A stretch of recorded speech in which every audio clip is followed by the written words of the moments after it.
Mas tahu nggak hoax terbesar sepanjang peradaban manusia apa? Apa itu, Kak? 1, kita dan Tuhan terpisah.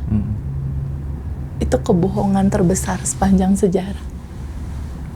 Sehingga kita selalu, Allah ada di mana? Padahal Allah dekat, bahkan lebih dekat daripada urat leher. Sedekat nafas. Sedari awal kita sudah kaya, Mas. Jadi kita itu, semua manusia ya, dilahirkan ke dunia ini, itu sudah kaya dia.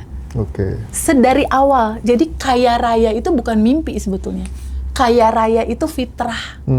Kaya raya itu sebetulnya DNA bawaan asli semua manusia. Aku pernah mengalami hidup terpuruk, jatuh, dan itu berlangsung lama gitu. Dari mulai aku kecil, SMP, SMA itu belum merasakan kelimpahan, itu belum. Sampai pada akhirnya aku menyadari bahwa perubahan itu hanya bisa terjadi lewat ilmu pengetahuan, Mas. Kita, sikap kita, tutur kata kita, behavior kita itu bisa berubah itu hanya ketika ada ilmu pengetahuan. Kita bisa akan berubah karena ada pengetahuan. Itu sebabnya dari sejak aku lulus kuliah, bukan lulus kuliah, sejak kuliah semester 1 itu udah belajar filsafat waktu itu, dan terus sampai 30 tahun belajar tentang begitu banyak cerita kesadaran. Jadi intinya perjalanan hidup yang panjang itu mengantarkan aku mengerti tentang luka, tentang sakit, tentang bingung, tentang pilu, tentang putus asa, tentang harapan yang kapan ya ini bisa berubah gitu. Nah, rasa itulah yang getarannya bisa aku rasakan lewat tubuh teman-teman. Jadi pada akhirnya aku betul-betul pada saat berbicara sama teman-teman, betul-betul dengan rasa dan menatap mata mereka satu-satu dengan rasa yang seakan-akan cuma mau bilang bahwa kamu jangan merasa sendiri ya. Aku, Mas Hendra, pernah mengalami ada di titik itu gitu. Nah, pada saat di titik kita jatuh, terpuruk, dan kita merasa ada teman, aku bisa merasakan itu melegakan sekali, Mas. Itulah sepertinya tugas hidup dari Mas Hendra, seorang Mas Hendra dengan talenta yang luar biasa ya, dengan ngaji Roso. Dan juga perjalanan kehidupan aku, akhirnya kita dipertemukan sama satu rasa yang sama gitu. Iya. Sebetulnya Mas Hendra sama aku ini punya rasa yang sama gitu, keterpanggilan. Keterpanggilan untuk kita tuh berdua sama nih, punya sifat bahagia ngelihat orang lain bahagia gitu. Ketika ada orang lain yang tadinya sulit, terus suatu saat dia bahagia, itu Mas Hendra dan aku sifatnya sama, bahagia sekali gitu. Luar biasa Mas Hendra. Jadi ini bukan hanya tentang cerita kelas, ini tentang cerita panggilan jiwa, tentang keterpanggilan jiwa dan tugas hidup dalam kehidupan gitu, untuk membersamai teman-teman. Karena kebetulan pengetahuannya tersampaikan lewat begitu banyak pengalaman Mas Hendra mewawancarai begitu banyak narasumber yang sangat luar biasa gitu. Jadi secara kesimpulan kebijaksanaan hidup harus seperti apa, dia sudah punya kesimpulan-kesimpulannya. Kalau aku kebetulan diperjalankan ketemu begitu banyak dosen ibaratnya gitu. Begitu banyak dosen di dalam negeri dan juga di luar negeri. Dan akhirnya kita berkolaborasi dengan satu tujuan yang sama. Kasihan teman-teman ya, banyak yang belum manifest, sementara kebetulan aku sudah melewati itu. Kalau Mas Hendra kebetulan teman-teman banyak yang curhat sama dia gitu. Jadi ada sebuah keterpanggilan itu yang di sini aku cuma mau sampaikan, ini bukan hanya tentang kelas. Ini lebih kepada persaudaraan yang sangat indah yang bisa kita rasakan gitu. Jadi dalam perjalanan kesadaran. Bisa bahagia ketika melihat teman kita bahagia. Sangat, Mas Rosi. Kayak saya tadi di lobi melihat Teh Feby duduk berdua, Mas. Berdua dengan bahagia gitu. Dengan bahagia. Masya Allah. Tadi pagi Mas Hendra, ada satu momen aku nangis, Mas. Aku nangis ketika membaca testimoni yang tadi pagi aku kirim ke Mas Hendra. Karena aku tahu awalnya alumni batch 10 ini seperti apa awalnya. Betapa dia curhat, kan kalau alumni rata-rata gitu ya Mas. Kalau selesai kelas, TVB aku punya utang, TVB aku bingung, TVB aku nggak tahu ini solusinya gimana. Aku resah, aku bingung, Teteh tolong aku, dan lain-lain gitu. Aku tahu awalnya gimana, sampai pada akhirnya bertumbuh dengan waktu, dan ini nggak instan Mas, ini nggak cerita instan. Batch 10 itu di 2025 Mas Hendra. Jadi pertumbuhan, perubahan kesadaran dari seseorang yang tadinya punya utangnya besar loh Mas, 1 miliar. Jadi aku sangat bisa merasakan karena aku juga pernah seperti itu 2019 yang lalu, 1,3 miliar aku waktu itu. Aku sakit perutnya tuh Mas Rozi 2 tahun Mas. Lambung gitu ya. Iya, sakit perut, sedih, bingung, cemas, terpuruk, merana, khawatir, putus asa, udah semua rasa ada di situ. Pada saat alumni menceritakan itu, aku tahu rasanya. Nah, sepertinya yang membedakan aku bersikap dengan teman-teman yang lain, karena aku pernah ada di titik rasa itu. Gitu.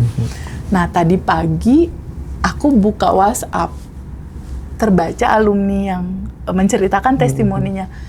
TVB, terima kasih banyak. Dia dari Papua. Terima kasih banyak. Hutangku lunas 1 miliar. Masya Allah, aku baca itu Mas Rozi. Aku baca sampai selesai. Baca dong Teh. Oh. Soalnya HP-nya dipakai live ini. Oh baik. Coba dong.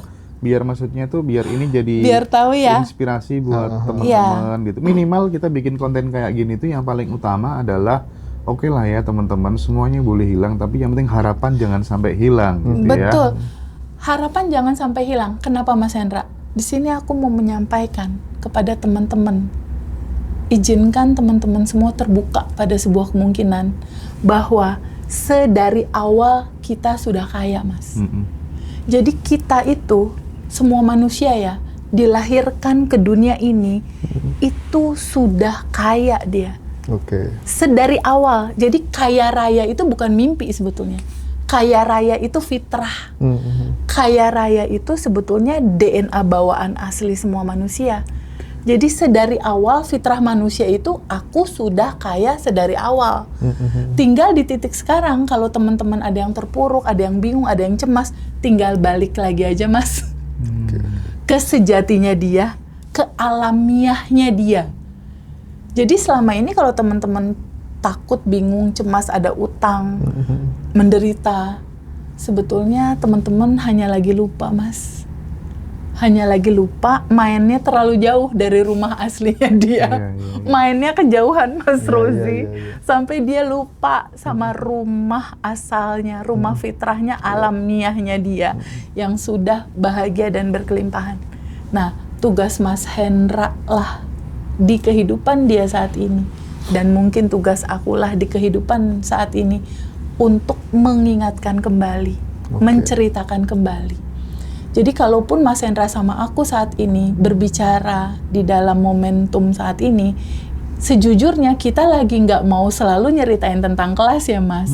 Karena sebetulnya teman-teman, siapapun teman-teman itu sangat memungkinkan bisa mengakses YouTube yang free. Betul. Sangat Di bisa. channel Abundant Revolution. Betul. Cukup 40.000 tiap bulan. Iya. Teman-teman bisa dapat materi-materi daging semua. Ya, betul. Di Ngaji Roso free. Teman-teman bisa dapetin itu. Sangat-sangat mungkin. Jadi ini tidak cerita tentang uang, tidak cerita tentang kelas. Ini cerita tentang rasa, cerita tentang cinta tanpa syarat yang memang harus kita delivery, dan itu adalah fitrah kita semua. Gitu. Nah, tadi request Mas Hendra, TVB bacain dong testimoninya. Jadi ini momen pagi-pagi yang bikin aku nangis di bulan puasa nih Mas Hendra. Aku bisa nangis, air mata nggak berhenti-berhenti. Aku juga nggak ngerti kenapa ini aku nangis. Aku ukur, oh aku bahagia membaca ini. Bahasanya seperti itu Mas Hendra. TVB, terima kasih banyak ilmunya. Aku Abundant Revolution batch 10. Aku banyak hutang awalnya, tetapi hutangku di bank 1 miliar dengan bunga yang sangat besar, ditambah utangku sama temenku 600 juta. bunganya kalau utang itu tetap ada 7% per bulan. 7% per bulan, kebayang. 1 miliar 7%-nya, coba Mas Habib hitung itu berapa. Sekarang sudah lunas. Pas baca ini, ya Allah, di situ air mata aku nggak berhenti. Di situ aku kayak pengen nelpon Hendra, semangat ya Hendra, kayak gitu. Kayak nggak bisa ngomong aku. Lalu dia bilang, saya rutinkan saran yang Teteh lakukan. Saya rutin melakukan saran yang Teteh lakukan di 30 hari daily rutin. Teh Feby kan ada WhatsApp saya setelah 30 hari daily rutin, kan dia curhat, Mas. Aku masih sedih dan lain-lain. Aku ngingetin, ingat lagi step pertama. Aku mengingatkan gini, Mas. Selain daily rutin, coba cek lagi ring satunya di kehidupan kita. Kan di ring satu tuh orang terdekat berarti kan ya, ada ibu, ada bapak, ada pasangan, ada anak, ada kakek, ada kakak sama adik. Itu ring satunya kita. Aku bilang sama Mbak ini, Mbak, coba cek lagi ring satu kamu. Kalau kamu punya utang yang nggak lunas-lunas, mungkin ada hubungan kamu dengan ring satu kamu yang belum selesai. Artinya mungkin dia berantem sama ibunya, mungkin dia kesel marah sama kakaknya, mungkin dia marahan sama papahnya. Kan kadang ada yang begitu tuh, Mas. Nah itu harus diselesaikan dulu. Dalam arti kata, kalau nggak bisa ketemu dan nggak bisa ngomong nggak apa-apa. Kalau di Abundant Revolution kan daily rutinnya ada sending love, Mas. Sending love itu Mas Roza mengirim Mas Rozi. Oh iya, sorry, belum ganti nama ya. Belum maghrib aman.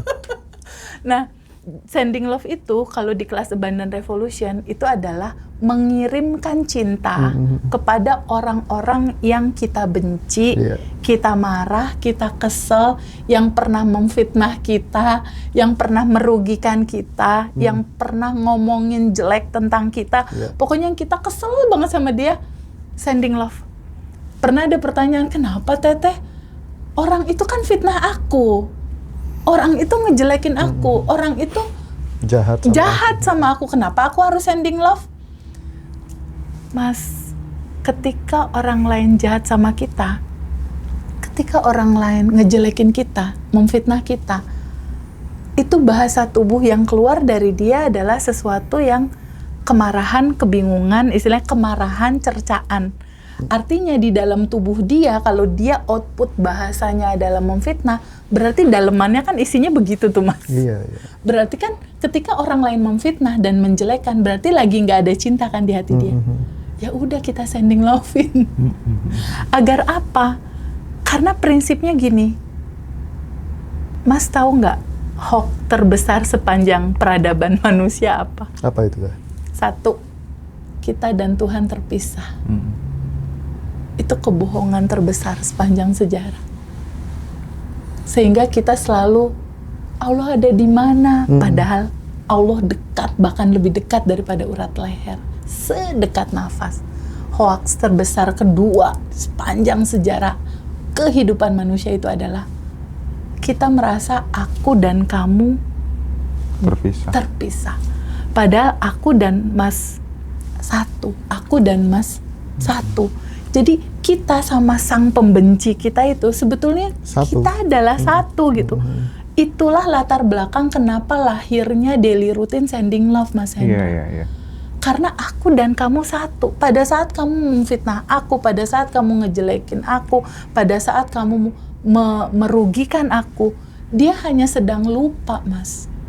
Dia hanya sedang lupa tentang sejati diri dia yang isinya adalah cinta tanpa syarat, cinta tanpa batas, isinya adalah kasih sayang, isinya adalah percikan rohnya Allah yang berisi Rahman Rahim, kasih sayang. Pada saat kesadaran non-dualitas itu kan yang ada ya oneness gitu ya. Betul. Satu kesatuan utuh, kita terhubung satu sama lain. Iya, tak jawab ya teman-teman ya. Hostnya ini musafir, jadi dia duhur nanti ya teman-teman ya. Oke. Jadi hostnya tuh Mas rumahnya Rozi. Mojokerto ya teman-teman ya. Jadi aku terusin gini. Puji Tuhan Teh Feby, dalam tempo waktu 1 tahun saya mengalami perubahan yang sangat besar sekali. Utang lunas, lalu tanah yang dia punya, dia waktu itu lama sekali pengen ngejual, itu nggak laku-laku. tanahnya terjual. Ya Dan ampun. perubahan hidupnya sangat luar biasa sekali. Terima kasih banyak Ngaji Rosso dan Teh Feby. Hari ini saya merasa lepas beban saya, beban berat saya selama ini. Syukur kepada Tuhan Raja semesta alam. Terima kasih Teh atas bimbingan dan video-video yang selalu Teteh sampaikan bersama Ngaji Rosso, dan terima kasih saya selalu meluangkan waktu untuk melihat dan mengikuti video-video Teh. Tinggal di mana kakak ini? Papua. Papua. Ya, di tetangga. Papua. Tetangganya Mas Rozi ya dulu ya. Tetangga. Iya, bapak saya di sana sampai sekarang. Oh iya. Bapak ibu saya. Di Papua. Lalu berikutnya dia WhatsApp lagi, dia cuma bilang gini, Mas Hendra, Teh Feby, sehat-sehat ya. Gitu. Sehat-sehat ya, agar selalu bisa memberikan video yang bisa menguatkan teman-teman yang saat ini masih dalam perjalanan menuju kebahagiaan dan kelimpahan. Ini ya, teman-teman semua ya, ini yang bikin aku tuh punya komitmen sangat kuat untuk membesarkan Abundant Revolution gitu. Karena aku udah ketemu banyak orang gitu ya, dan aku bisa mengukur ya, kadang aduh gimana ini aku nggak punya kemampuan untuk kemudian memudahkan teman-teman dalam konteks kelas gitu. Mudah-mudahan suatu saat aku nanti bisa meng-create sebuah kelas pemberdayaan diri dengan teman yang sefrekuensi, dan itu bisa memudahkan teman-teman semuanya. Artinya ketika teman-teman mau curhat juga boleh WhatsApp ke nomor coachnya gitu kan. Karena ya beberapa kasus dari perjalananku sendiri itu kadang yang bikin aku semacam kayak resah gitu ya. Tanya aja nggak boleh bertanya dan lain sebagainya. Nah, hal-hal seperti ini teman-teman yang bikin Abundant Revolution, kita sekali lagi pengen menjadi jembatan memudahkan teman-teman semuanya yang sedang dalam taraf terendah begitu. Jadi kita bersyukur banget, dan tadi teringat dengan yang disampaikan sama Teh Feby, punya hutang 1,3 miliar, terus yang sahabat 1 kita miliar di ini.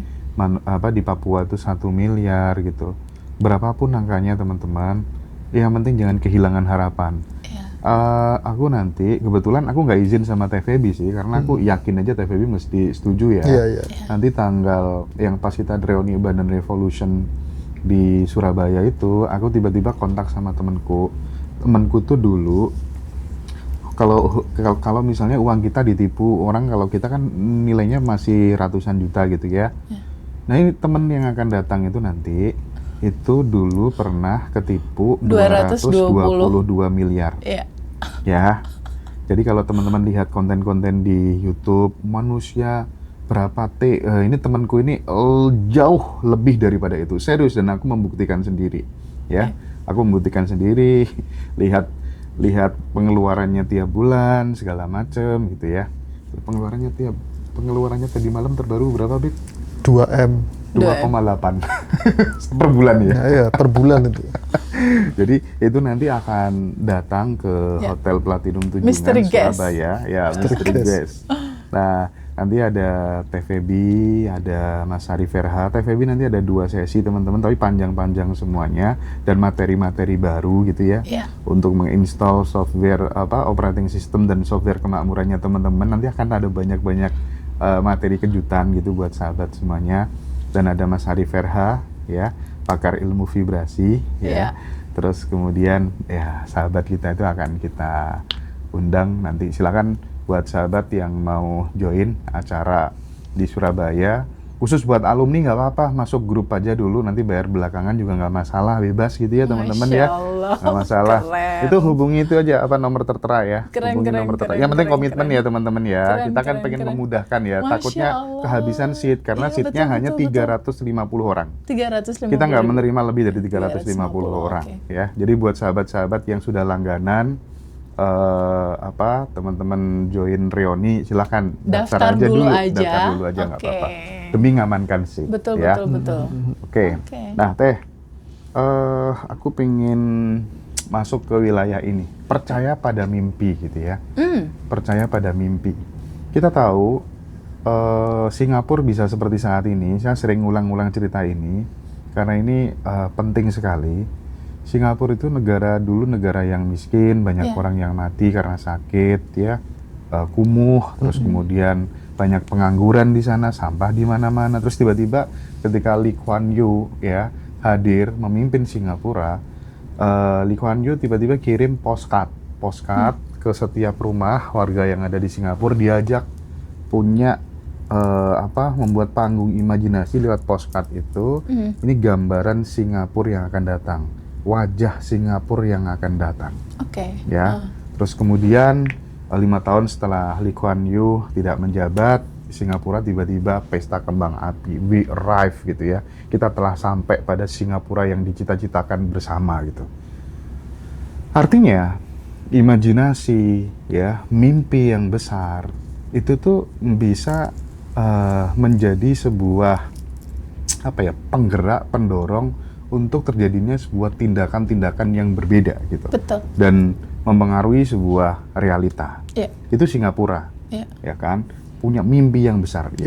Nggak penting lah ya kita jatuh berapa kali. Yang terpenting kan seberapa kuat kita mantulnya itu kan, mentalnya itu kan yang penting gitu.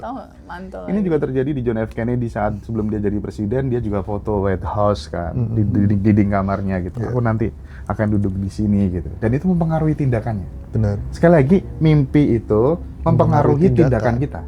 Semakin besar mimpinya, biasanya tindakannya juga akan besar. Ya kan? Nah, kita tahu Bosman juga sama. Iya, betul. Itunya dikantongin sekolah di Amerika. Hal-hal kayak gini memberikan sebuah bukti bahwa terserah teman-teman kondisi keluargamu kayak apa. Betul. Miskin atau broken home, ayah ibu cerai dan lain sebagainya gitu. Tapi kalau bisa jangan kehilangan mimpi. Betul. Ya nggak, Teh? Setuju, Mas Hendra. Setuju banget, Mas Hendra. Jadi gini, sebetulnya yang perlu kita delivery di ruang komunikasi saat ini adalah satu hal aja deh, taruh di data pikiran kamu bahwa hak hidup semua orang adalah bahagia dan berkelimpahan. Karena itulah fitrah alamiahnya kamu gitu. Itu dulu, terbuka sama sebuah fakta dan terbuka sama sebuah kemungkinan itu. Bahwa sebetulnya alamiahnya kita, fitrahnya kita, bawaan awalnya kita, default pabriknya kita, setup asli DNA kita, itu udah ditaruh chip kebahagiaan dan kelimpahan. Itu dulu tuh, start dari situ. Nah, setelah itu, default yang DNA-nya itu bahagia berkelimpahan, itu bentuknya potensi, Mas Hendra. Bentuknya dia masih potensi tanpa batas. Atau analoginya dia bentuknya masih kayak partikel-partikel di medan kuantum. Bentuknya masih partikel-partikel di medan kuantum. Kalau kata di Islam itu semua potensinya itu sudah tertulis, tertera dan ada di Laumul Mahfuz ibaratnya gitu. Jadi di dalam kehidupan ini, Mas, itu seperti kayak kita hadir di dalam kehidupan ini, lalu kayak ada katalog besar alam semesta yang segala kemungkinan kita mau jadi apa tuh potensinya tuh udah ada dan tersedia. Nah, cuma masalahnya jika kita tidak mengenali itu, dia nggak kebuka. Pertama itu, jika kita tidak acceptance atau tidak terbuka menerima, itu dia nggak kebuka. Sama aja kayak gini lah, aku telepon ke Mas Hendra, pencet nomor telepon, Mas Hendra nggak accept, nggak pencet tombol diterima gitu. Kan kita nggak bisa ngobrol. Bener nggak? Sama Allah semesta dan semua potensi tanpa batas kamu, dia tersedia, Mas. Dia menunggu apa? Menunggu kamu terbuka menerimanya. Sama kayak telepon tadi, aku nelfon Mas Hendra kan udah terhubung nih, kita dan Allah, kita dengan kelimpahan tanpa batas itu sebetulnya selalu terhubung. Masalahnya kita nggak pernah yang tadi angkat telepon tadi itu, Mas. Si telepon bunyi terus kan sinyalnya ke Mas Hendra. Cuma Mas Hendra nggak nge-okein, jadi otomatis kita nggak bisa ngobrol dong. Bener nggak? Nggak terkoneksi dong. Nah, dibutuhkan momentum untuk terbuka menerima. Sejatinya kamu itu terbuka nih pikiran dan kesadaran kita menerima. Oh, kalau realitas sekarang aku punya utang, belum nikah, belum punya rumah, belum punya mobil. Ini bukan diri sejatinya aku yang kayak gini, bukan. aku yang asli sebetulnya yang sudah utuh, sudah lengkap, sudah sempurna, segalanya udah ada dalam bentuk potensi tanpa batas. Tapi kalau orang itu nggak aware bahwa itu memang udah ada di dalam diri dia, dan dia tidak mengizinkan untuk terbuka menerima kemungkinan itu, nggak akan terjadi Mas dalam kehidupan dia. Sama, ketika seseorang ingin mencapai begitu banyak mimpi-mimpi dia, tapi dia tidak pernah mau bermimpi, membayangkannya aja takut, ibarat boro-boro ngebayangin, mikirinnya aja udah nggak mau, ya nggak akan terjadi Mas, karena kan nggak ada cetakannya. Karena nggak pernah ada cetakannya. Segala yang terjadi dalam kehidupan kita saat ini, sebelumnya pasti pernah kita pikirin. Bener nggak? Mas Hendra pasti pernah dong terpikir suatu saat aku akan punya kanal. Bener nggak? Pernah kepikir dong sebelumnya? Oh dulu tuh pas waktu kerja ikut orang, jadi wartawan gitu. Oke. Kan kecewa kan, udah kerja 6 bulan, cuma dianggap magang aja gitu kan. Oh, dianggap magang jadi nggak digaji ya? Nggak digaji. Masya Allah. Ya udahlah, suatu saat nanti aku bakal bisa gaji banyak orang gitu aja sih, mimpinya kayak gitu. Intinya ya. kan ada kepikir gitu kan, ada kepikir. Nah, sama seperti mimpi yang harus kamu pegang. Dasar landasannya adalah yang bahasa tadi itu. Izinkan kamu terbuka bahwa prasangka baik pada Allah di atas rata-rata itu penting Mas Hendra.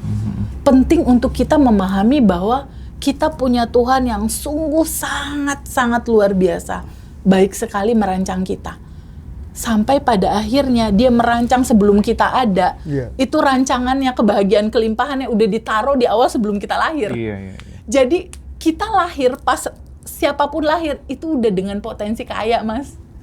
Nah, karena kita punya dasar itu, buatlah mimpimu, buatlah goalsmu. Nih aku jadi ingat nih, jadi megang buku nih Mas. Jadi Mas Hendra tuh kemarin, kan kita ada 30 hari daily rutin ya. Pada saat ada 30 hari daily rutin, ada 3 buku. Mas Hendra cepat ingin memudahkan teman-teman. Ya udah deh bukunya, daripada teman-teman bingung harus guidance ngisinya gimana. Dibuatlah sama Mas Hendra kan, buku goals, buku asumsi, dan buku syukur.